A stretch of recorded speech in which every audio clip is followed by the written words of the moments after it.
We are in the rise of the sacred feminine, and as part of that rise is a return of indigenous perspective and the medicine wheel and all the perspectives and all the voices that have been silenced. And so it might feel a little chaotic and challenging at this time. We will be hearing from Andrea Menard, who is Métis from Canada and also the founder of the Sacred Feminine Learning Lodge. I'm really excited for you to hear all the wisdom she has to share with us. Join us to find out more. Soul Nectar Show, the Soul Nectar Show. You're invited, delighted to discover who you are. Anything is possible if you believe. So join us on this beautiful journey. Soul Nectar Show, Soul Nectar Show. Hello and welcome to another episode of Soul Nectar Show, that show where we talk about all things essence, where we gather around the fire and we share our stories of connection with that which is greater than us, the big mystery beyond the veil, to those synchronistic moments that lead us inexorably towards a deeper understanding of ourselves and why it is that we are here on earth at this time. I'm your host, Carrie Hummingbird, and I love having these conversations week after week with beautiful, amazing guests who have survived incredible challenges and who have really great wisdom to bring to us at this time on the planet. And today's conversation is going to be near and dear to my heart because we will be talking about indigenous wisdom, the medicine wheel, the return to the divine feminine, the return to Mother Earth, and what all of this means for us at this time on the planet. This is so important to me. As you guys know, I published my first medicine wheel book with the Inner Medicine, and it was a really big deal to me because when I feel that, it's a very large task to bring sacred wisdom into the collective and to really hold it from my heart. And I take it very, very seriously, and it means a lot to me. And so I love this conversation. And what I love even so much about this particular conversation is that we have a beautiful woman here today who is Métis, indigenous from Canada. And so we're going to hear from Andrea Menard. Andrea, welcome. Tanchi, kia wow. Hello, everyone. Thank you for that lovely introduction. And so if you don't mind, I'll introduce myself the way I introduce myself. Yes, please. I've been taught. So Tanchi, kia wow. Hello, everyone. Andrea Menard, Dishnika Shon. My name is Andrea Menard. I am a Métis woman from Treaty 1 territory in the homeland of the Maytee, who's currently living in the unceded traditional territory of the Squamish, the Tsleil-Waututh, and the Musqueam people, currently known as Vancouver. I was given I carry two traditional names, one Nehiao name Notagoyutin and a Nishnabemowin name Shkotekwe. So I carry medicines with me and I'm honored to be here as your guest. Thanks, Carrie. Oh, I'm grateful that you're here. And what you don't yet know about Andrea, but we're going to find out, is that she is the founder of Sacred Feminine Learning Lodge. And she's an influencer in feminine leadership and was named one of Canada's most powerful women, top 100 award winner of 2020. That's amazing. And she's an advocate for rematriation and reconciliation, helping all gendered people to reclaim and embody the qualities of sacred feminine. Also, the author of the Seeds from the Sacred Feminine Wisdom Cards, which are going to contain, they are in the process and being developed and coming out into the public really, really, really soon. Probably around the time this is being broadcast. So by the time you guys hear this, it's already out there. 52 gentle land-based teachings and beautiful paintings by Métis painter Leah Dorian. And so I'm just so grateful for your story. And I really feel from the heart the importance of this rematriation and reconciliation. Tell us about your perspective as Métis coming into the conversation to support Western people in getting familiar with Mother Earth and putting their bare feet on Mother Earth and listening to Mother Earth and getting out of because we have these t-shirts that say indoors people. And we have a lot of people with that kind of mantra, like I'm an indoor person and I live in my mind and I live in my house and I don't really venture anywhere outside in nature. And I have this different understanding of myself. And so how do you support people in remembering like who they really are? Well, great question. I would say that according to my elders and the ones who taught me, we are, and there's many different ways of saying this from many different faiths and understandings, but for how I was taught that we are in the time of the rise of the sacred feminine, which means it's a return to the circle, it's a return to the earth. It's a time that women will be leading and the feminine natured beings will be leading. So that can be any gender. So there's a real rise of things. I mean, there's change happening all around us, and we're all aware of that, whether it's affecting us in a good or bad way. But the change is good because we're at the beginning of the rise of the sacred feminine, according to my elders. We're just at the beginning. And in this, as you said, this Western world, this world is created from a patriarchal structure. And really all the systems in place that we live in are all masculine in nature. And they were created very specifically for white men to survive to thrive in these systems. So they weren't really created for the rest of us. And so, but many of us are trying to fit in this system and have been for many, many, many, many, many, many years now. So the return of the rise of the sacred feminine is about balancing, because we're all in these systems. The systems are in the process of either crumbling or regenerating. And of course, because those systems were also, as you said, all in the inner, inside homes and boxes inside of these little, as well as inside the mind. And so anything that was feminine based, like stillness instead of action, doing, anything that wasn't superior to Mother Earth, where we exploited Mother Earth, was outside of this understanding. So emotional expression, nurturing, stillness, land-based practices, land-based cultures, feminine ways of expression have all been considered less than, weaker than. It was certainly not valued as much as the masculine properties of life. Now, every human being has both, right? All life has both. It's just we have decided somewhere in these systems that the masculine is superior. So, with your question, so all that little backstory of where I look at it is that we are unraveling those beliefs. And in this time where it's the return to the circle, all of those beings that have been left out of the systems are coming home to the circle. So you will see a rise in the voices of women, a rise in the voices of indigenous people, of Black people, of people of color, people nurturing men. You'll see a rise of nurturing men. You'll see a voice of the animals, voices for the earth, voices of healthy emotional expression.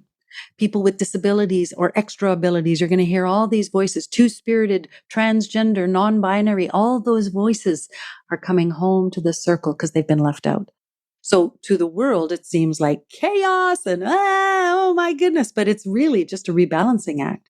So what I am in the process of doing to help this time is to be a facilitator of this rise of the sacred feminine, is to help people know that the changes are all good, that the changes to learn how to walk gently on the planet, we have to learn how to walk gently with ourselves first. So to answer all that question you asked, that juicy question, that's sort of where I sit, is that when we walk gently with ourselves and learn how to be compassionate, nurturing to the experiences going on within, then only then can we have compassion for others and to be of service to the planet. And I love that answer, and it definitely speaks to me. I don't know what it's like to be living in an indigenous tradition in this lifetime. Let's just say that. I remember my life as Cherokee on the Trail of Tears. I remember this life and I feel it in my bones. I felt that tragedy. And part of my work over the last 10 years has been healing that, right? Like healing within myself, the reconciliation of my judgments about what was done and how it was done. And it was, and then coming to healing myself. And what I don't understand though, what I feel is that there's a lot of people who really don't understand the impact of Western ideology and patriarchal behaviors on peoples across the world. I don't think they really understand that. And unless you've had sort of like some little hint of it, like I just had a hint, right? I just had like a past life memory. That's not a this life memory, that's a past life. So I don't really have a way to understand what that feels like. And at this time, I'm also aware that from my messages from the ancestors that talk to me is that no, it's important for all people who are people of earth, who never lost their connection with Mother Earth, to share these wisdoms and these teachings with people who are waking up to this now out of that delusion of the matrix of the patriarchy. That is such a big ask, that is such a huge ask of Native American people, especially given everything that's being revealed about the mass graves and of the Native peoples and your children. And so where do you stand on that? Like, what is your perspective on how does this end up working? How does this end up where we come back together again? Well, great question. And in many ways, it can be a risky question because, in this life, you have white privilege, right? And I have more white privilege than my browner brothers and sisters and cousins. So that in itself is a trigger word for many people. Like, what? I'm not privileged, right? As though whiteness has this foreignness to people who are of light skin, white skin. And it is the question to ask is, do I have white privilege? What does that mean? What does it mean in contributing to the patriarchy, in contributing to the injustice and the inequality of people of color in the world? And it is it is the question to ask during these times, because it is the one thing that has been so prevalent, this white supremacy, because all the systems are created with that mindset that everything is below the white male at the top of this hierarchy. Now, that's not the truth. That is not the truth. Is we are circular in nature, which means every single one of us are beside each other. We have the white male beside me, and we have the mountain beside me, and we have the giraffe and the people and my enemy and little COVID virus. We're all equal in this wheel of life. But because the systems are hierarchical in nature and false in nature, they seem very, very, very true, but that's not the natural law of life. So in order for us to find, because these systems are very sophisticated, they're not going to dismantle themselves. They're sophisticated and self-perpetuating. So we have been born into these systems and never had to question it. And especially people who have been privileged by the system, they'd never have to question because it just works. Why don't you just act like me? And then it'll work for you too. And so we've all been trying to act like that white male at the top, and it has worked for some, but ultimately it doesn't work for anyone because it's exploitive of people, nations, and the earth itself, which cannot sustain us. So the question to ask is, how has these systems been serving me? And how has it given my privilege been perpetuating this system that is trying to unravel, that is trying to bring balance? And by asking those questions, we need to be willing to look at our own behavior, our own belief systems, our own biases. And it's not an easy job. It was very painful to unravel those things, but we must look at them because you may not be a racist, but you live within a racist system that does all the damage for you by you just participating in it and never questioning and just going along and adopting those hidden beliefs that say, I'm superior. So asking those questions and unraveling that through your own ancestral lineage is powerful work, painful, scary work, lots of shame, lots of guilt, lots of rage, but really powerful work. And if we're really on this path, because emotional expression is part of this rise of the sacred feminine, the rage and the shame and the guilt that a lot of white settlers have, and including me, I've got white settler ancestry too. When we look at that part and heal the lineages forward and backward, boy, we do some good work. We do some good work to unravel the whole. We don't participate in the system with blindness anymore. We hold our ground and we start recognizing what needs our focus instead. And it's good work. Yeah, it's really powerful. And when I realized that part of my ancestors were Cherokee and the other part were Celtic, and I realized that in a lot of these medicine journeys, the information I get from the ancestors is that, well, we believe in making your enemy your family, and so we believe in entwining these lines together so that we heal, because when it's your family, you're less likely to, cast it aside. It's like your family. But what's so interesting is in Western civilization, you see this splintering of even the family system. Like people are like, I can't talk to my parents. I can't talk to my this person, and this person's toxic, and this person triggers me, and this. And I see it. I see it as like this grand effort to avoid the truth, which is emerging through the divine feminine, which is that part of our ancestral lines took actions that were really not in anyone's best interest. And we have been complicit in it, as you said, when we're not waking up to it. I always get uncomfortable when I'm about to have this conversation because I'm like, oh, okay, please don't leave the conversation, guys. I know that this conversation is not easy, but I always encourage people to stay because we are each a part of the whole. We are each here to dismantle this framework piece by piece together to open up to the truth. And all of us can stay in the conversation. And that conversation includes people being really upset at white people. That's included. Yep.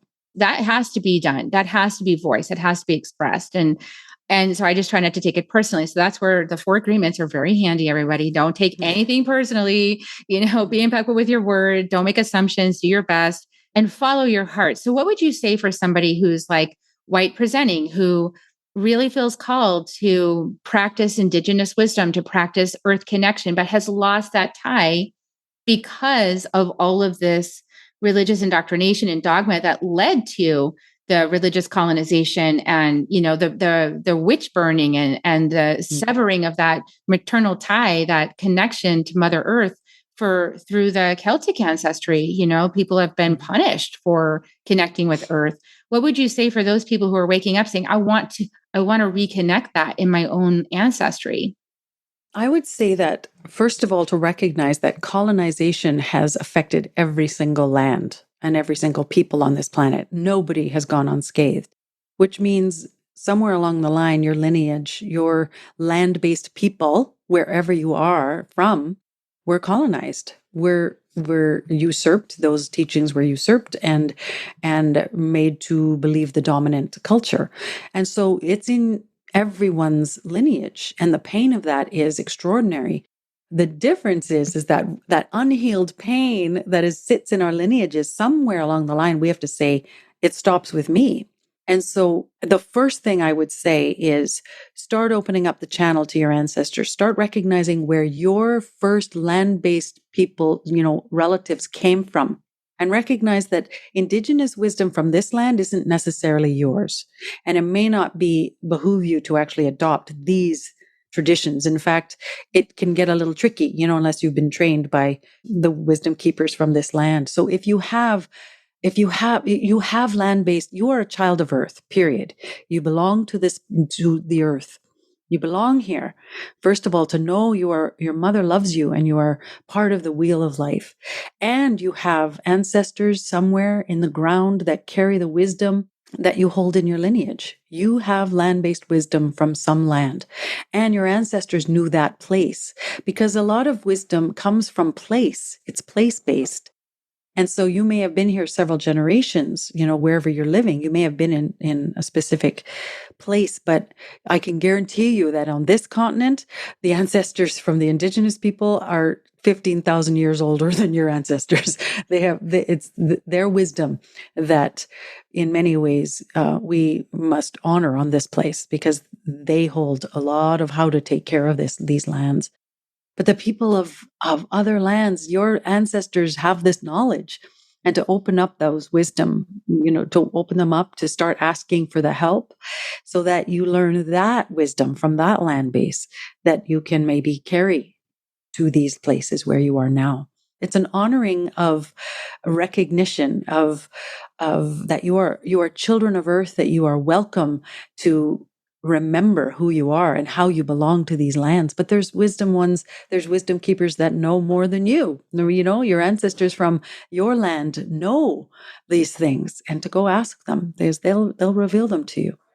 So what's really interesting for me is that as I started waking up with teachings from the Toltec and Don Miguel Ruiz, and he's done a lot of training with people around the world. And one of his proteges is somebody I studied with. So I started waking up through her and going, oh, wow. Okay. I don't know anything about spirituality. I don't know anything about the land. I don't know how to talk to my ancestors. I don't know how to do any of that. I'm just, that's where a lot of people are who are in Western culture. Like we haven't been raised with the knowing of how to have an altar and honor your ancestors with that. We haven't been taught that. And one of my first lineages that I was brought into, I felt my ancestors guiding me, saying, "You're a fire people. We're bringing you to the Andes because they're fire people there, and they want to teach people, and they're welcoming you with open arms." And so I went and I studied with them, and that's what I experienced. And so what I experienced was two different things. It was really interesting, and I wanted to share it with you. One thing I experienced was that locally here, where I live in Texas, there was a person who felt inspired to connect with Earth on his own, just as his own person, without lineage support, and just connect with Earth, and formed a shamanic drum circle. And a lot of people engaged there. And I was there too at first. And I got a lot of value from that.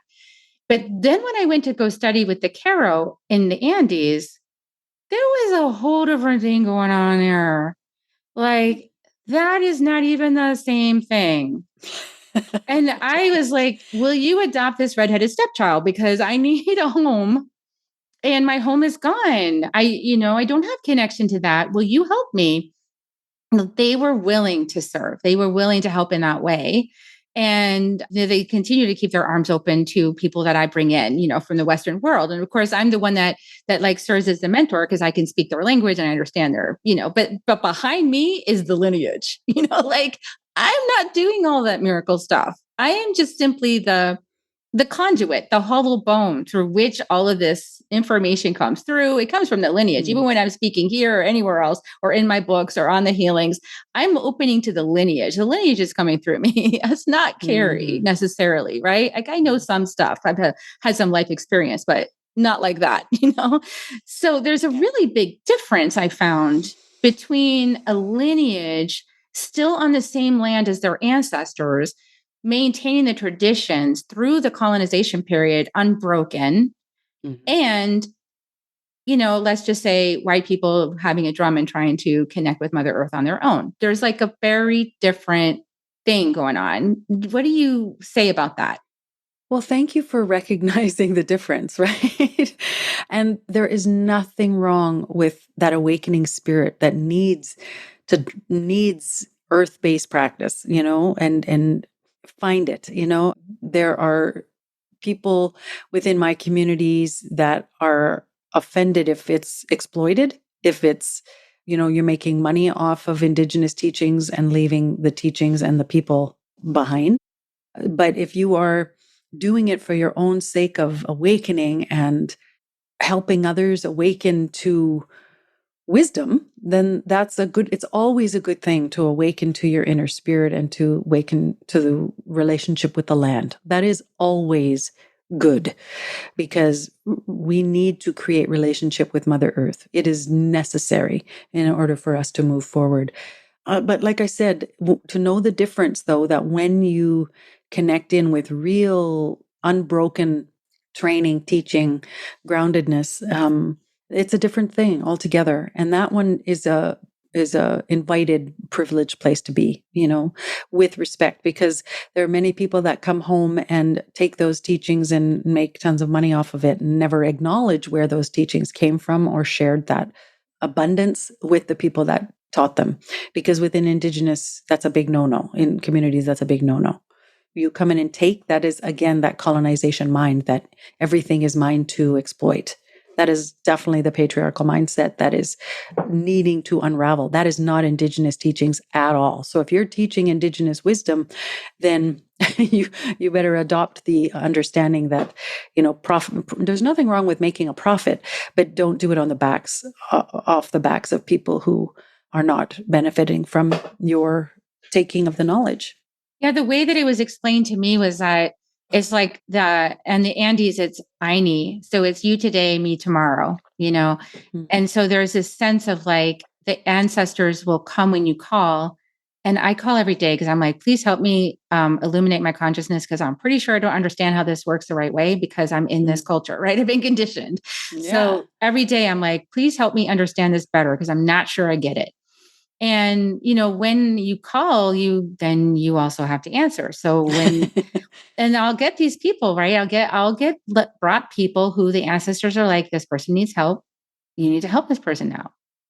And I'll have a little bit of a whiny moment, if like the person doesn't have any money to pay for service or help me out, or my family's not getting paid or whatever. I'll have that little Western moment and I'll go, okay, this is for the good. This is because this is reciprocity. The ancestors call me, they ask me to help. I help. That's my job. But we have a really icky system right now. And we're in the middle of an icky system. We're in the middle of a capitalistic system. We're in the middle of a system where you've got to pay for your house, and you have to pay for your food, and you have to pay for the land, and you have to pay taxes, and you have to have a car. And my son is 23 and he's trying to figure out how to even get started in this system. Mm-hmm. And it's broken. And most of us know it's broken. Well, I don't know, those of us who are woke, anybody who watches this show knows that the system is broken. So how do we return to a sacred understanding of reciprocity when we have a system that is so oppressive that you cannot literally have a place to live or food to eat if you're not engaging the system? Yeah, great question. Well, first of all, recognize that the system is not broken at all. It's sophisticated. It's in place and hardwired to self-perpetuate. That's a biggie. To recognize, oh, the system wants to keep me obedient. The system wants me to keep me exhausted. System wants to keep me in total poverty and hectic behavior, so I never question that I'm literally an automaton. I'm a slave to this so that I don't wake up and I don't actually start to ask difficult questions. The questions that really matter is this necessary? Is this harmful? Those are big questions to ask. So the fact that you're asking questions, how do I do this differently, is a big thing. And we are at the beginning stages of the rise of the sacred feminine, of the changing of it, which means we're not going to see as much change as we personally would like, but we're going to see a lot. Like just in the last 20 years, we've seen major change and in consciousness, and the system will shift when consciousness changes. We are the ones planting seeds for a new consciousness.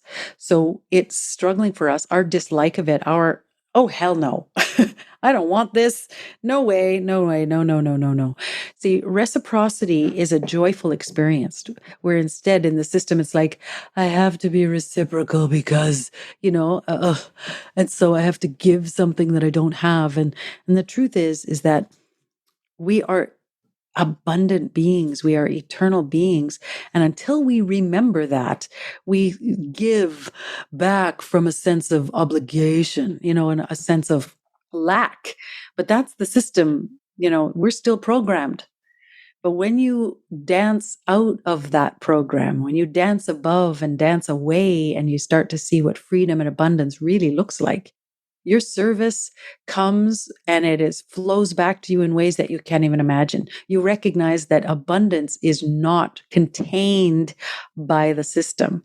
It doesn't exist within, the system can't imagine the abundance of the natural laws of life. Is that when you dance out of it and you dance with the universe, you recognize, oh boy, there's no limit to what I can give and what I can receive. But receiving, that's the feminine part, isn't it? In order to receive, it's like giving is that masculine way, but is that the programmed masculine way or the natural law masculine way of giving, doing? And when we do that in the true reciprocity, it just takes it to a whole new level. We become the magnetic force that flows like the tides. There's no end to it.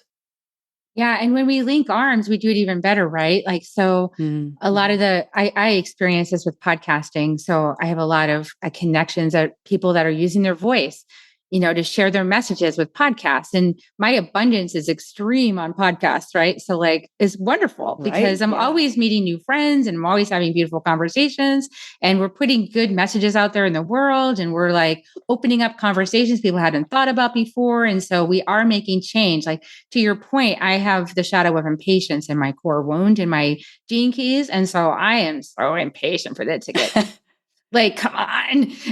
But it is working. So like, even the conversation we're having now, as this gets out in the collective, whoever listens to it is starting to make decisions now in a different way, is starting to think about life now in a slightly different way. And then that person is going to be radiating that vibe out there in their circles and with their friends and family. And even if they never said anything, that idea is emanating from them. So somebody might just have it pop in their head, so out of nowhere, seemingly. But we're all connected as part of this cosmic earth soup. And this is the thing I really most wish I could impress upon people, is how we're all connected. And when we're not paying attention to that is when we actually feel bad. And I think this is why Western people, especially in the United States, are so sick. Is they're mentally sick, emotionally sick, physically sick because of all the taking and not enough returning, not enough reciprocity, they're not being guided by the natural rhythm of earth to breathe in and exhale, to breathe in and exhale. That's not happening. So they're just like holding breath. Trying to keep what I have and not share with anybody. That is making people sick, right?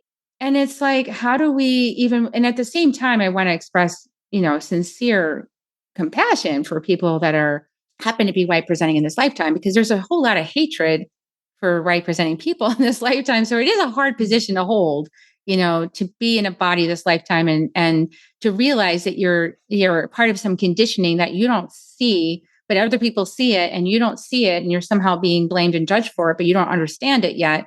And that's an awkward, icky spot to be too. So what do you say? Because you're also Métis, but you're also, like you said, not as brown or not as indigenous looking. And so you can kind of move about the world in a different way. Mm-hmm. How do you open up potentials for people on both sides of the spectrum or all sides? Well, I love how you said, this life, people are, there's a lot of hatred towards, but you know what? In a way, it's only been recently. This awakening to racial injustice and racial inequality is quite new to many white presenting people. And that's what's so surprising. So if they look at the first half of their lives, it's been pretty easy. It's been pretty good. No, not easy as in, life triggers us in all our own ways for our own soul. So I'm not saying that life is easy, but it's been easier than it is now. So the fact that you were unaffected for so long should be a gift that you can go, I was unaffected by racial hate for how many years of my life, and I've been feeling it for now how many years of my life, or how many, and to recognize that people of color never had a time where they weren't affected by racial hatred. So they never got exempt from that experience. So to recognize, if I hate it, if I don't like how it feels, imagine all the people who've been experiencing it daily. So that, just to recognize and expand our awareness a little, to have some compassion. So just to recognize your own journey for those who are white presenting.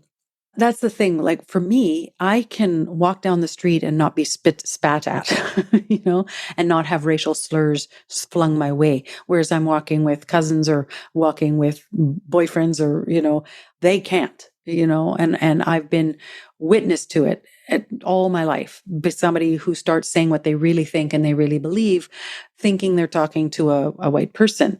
And so I know that it's that racial pain, racial discomfort, beliefs are all there bubbling under the surface. So I would say it's time to pull our big girl panties up. It's time to just say, okay, this is my turn. This is my turn, and it hurts and I hate it and I hate it. But everyone hates it. Everyone hates it who is at the recipient of racial hatred and judgment. We can't stand it. It's unfair, and nobody feels like they deserve it. So why has it been acceptable for so many generations that one particular person are worthy of that and others aren't? And it's time that we all stop it, all of it. But it's going to take some messy figuring out, and the blindness that incredibly, and it's so, I have so much compassion because, if you've never known you were part of the problem, if the color of your skin you never saw it as a problem, it's going to be an awakening process that is, shakes you up. But why not shake it all up? Let's all shake everything up, because it has to. We all have to shake up what we've been taught and programmed to believe in order for it to land in a much more equitable, joyful way of being. And it's going to be messy. It's the time. So it's like everybody's throat chakra is opening up. Everybody is screaming their beliefs and, finally having the courage. And, that comes with, that's not easy. It's like I say, the feminists of the 60s is that they came in with a raging force. And in many ways, everyone has this idea that they're this scary, man-hating group of beings instead of just trying to find equality. But that the first time speaking up, and I'm not saying that was the first, but it became a global movement for sure in the 60s and 70s. So I would say that the time that we're in right now is going to be fueled by fire, because it takes courage to speak up if you've never spoken before. So it's a lot of splat, a lot of anger, a lot of saying what you feel for the first time. And it's going to be messy for a while. So if we can have compassion for whatever comes out, and as you said, not take it too personally, but do your work. Do your work with your own belief systems. Do your work with your ancestors. Do your work with your own biases. Then you will know, you won't take it so personally because you have been doing the work. You're like, okay, guess it's my turn. I've been through it. You've been through it. And it's okay. You will arrive on the other side. But you've got to allow everyone to be doing their work. And it may be messier than we want, but that's okay. Yeah. And in a way, it opens a door for you to experience more compassion, because you have experienced it. And then you have more compassion for people that have gone through that. The only way we can have compassion for anybody is if we've experienced something similar. It's really hard to have compassion for something when you haven't experienced it. So absolutely, so we're experiencing it, and yeah, it sucks. And yeah, eventually we're moving ourselves towards unity. But unity happens through conflict. It happens through going through the conflict, fully immersing your perspective, others' perspectives, and then a true diplomacy ensues. It's not like the sort of like, I want to bypass all that and just get right into unity, which I see a lot of people doing. Like, I don't want to hear about how you've been feeling about all of this white supremacy. We're unified. Let's just go to unity. And it's like, no, that's not, because you're not witnessing the effects. And so we all have to know that, everybody. That's why I advocate for all this stuff. And so if you're like, why does Carrie Humber always talk about this stuff? Oh, I wish he would shut up. Well, I'm not going to shut up. I'm sorry. This is what we need to talk about right now. This is important. And especially for, anybody following me and you're really into indigenous wisdom, that takes a healthy dose of appreciating indigenous people, and they'll hear me talk about that too, because my heart breaks with what the Carol people went through to protect their people through all this colonization. They still have a Spanish Inquisition center set. The last one is in Peru. It's like, Are you serious? You're still trying. What is up? Give it a rest. So like, we all need a deep breath. Like, basically, I think that's why Mother Earth put us on a timeout when COVID. Oh, yeah, she did. Yeah. So tell us, you've just shared so much beautiful wisdom with us today, Andrea. I appreciate you taking this time to have this conversation with me, because these are conversations I love to have. And these are questions I always have. And because you're a Métis, I was like, I'm going to ask her these questions. I didn't even tell her, you guys, I was going to take her down this road, but she's so accommodating. So thank you so much for doing that. And tell me more about your Seeds from the Sacred Feminine wisdom cards. Tell us more about that project. Thanks for asking. Yeah, they're those, my little babies. And if you're watching on the video, you can see that this is a pre-sale, my author copy. So it's like very exciting. The Seeds from the Sacred Feminine wisdom cards are coming out of the Maytee community. So the artist is the beautiful painter, Leah Dorian. She's my Métis sister. We went to school together, and it's land-based teachings on how to walk gently with yourself and on the planet. They're very, very simple teachings, but they are created in a way that you can take it on the very simple level. Very, very simple teachings, like drink water. You can go for a walk. All those are very, very generic, simple, but you can also take them you can take it much, much, much, much deeper. They will land in places where, depending on where you are at. And so these cards came out of a need to share with people not just indigenous teachings, but the indigenous way of looking at the world, because I'm not taking my elders' teachings and putting them in this deck of cards for me to, that is not my place to do so. These are teachings from the sacred feminine, which means they apply to all human beings. We are all sacred feminine and sacred masculine beings, no matter, all across the spectrum. And we've got teachers of, blending that spectrum a lot these days, which are helping us learn more about it.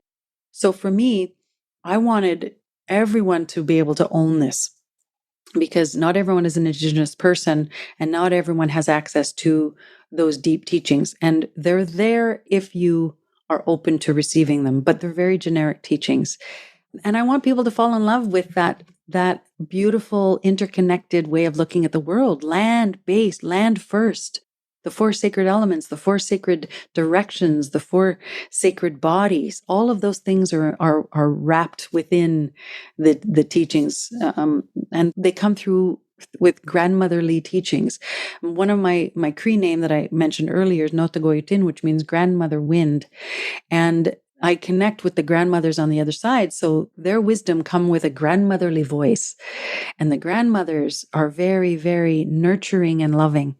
And so many people who are feeling like attacked or scared, will find that there's love within this deck of cards. There's love and there's safety and there's no errors you can make when you do the readings or a daily wisdom card in this deck of cards. So they are published with Mango Publishing, and June 20th is the day of 2023, depending on when you're listening to this, when they're released to the world. So yay. And all across there's links. And if people want to find them, they're on you can find all the links no matter where you are. Well, unless you're someplace that I don't know the links, but in the US and Canada and some European is andreamenard.com/cards. And then all the links, you can find it there and you can find more information about them. So thanks for asking. Oh, that's beautiful. And I just want to say that it really fills the message I was given that now is a time for people who remember to share what they know, to support those who forgot. And I feel like you're doing that. And so I wanted to say thank you for doing your shadow work and your personal work to overcome the obstacles inside of you so that you could share some things that you know to support people who forgot. And it's hard when Martin Luther King talked about loving our enemies. What would it take to love our enemies? And he's one of my idols. I look up to him. And that's a conversation I feel like we're in, now. What would it take to love our enemies and bring them home as family? And to remember we are one human family. What does it take for this family to come together again after so much division and so many difficult experiences? So thank you for doing your part to share some beautiful teachings from the Métis people and from your own heart, the sacred feminine. And I appreciate everything that you do on the planet and just being you. Thank you for sharing today. Merci, miigwech kinenaskumten for a beautiful talk, Carrie. Thank you for your work too. Thank you.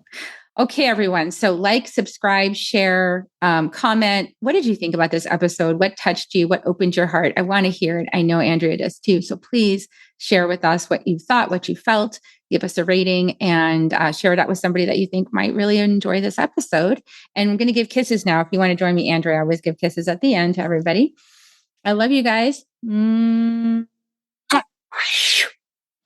we'll see you next time on Soul Nectar Show. Bye for now.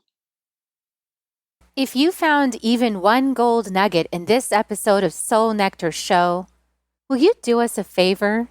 Will you subscribe, like, and share this episode?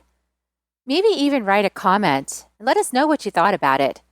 We really, really want to engage with you at a much deeper level. Let's be part of community together. Have a great week, everyone. Bye for now.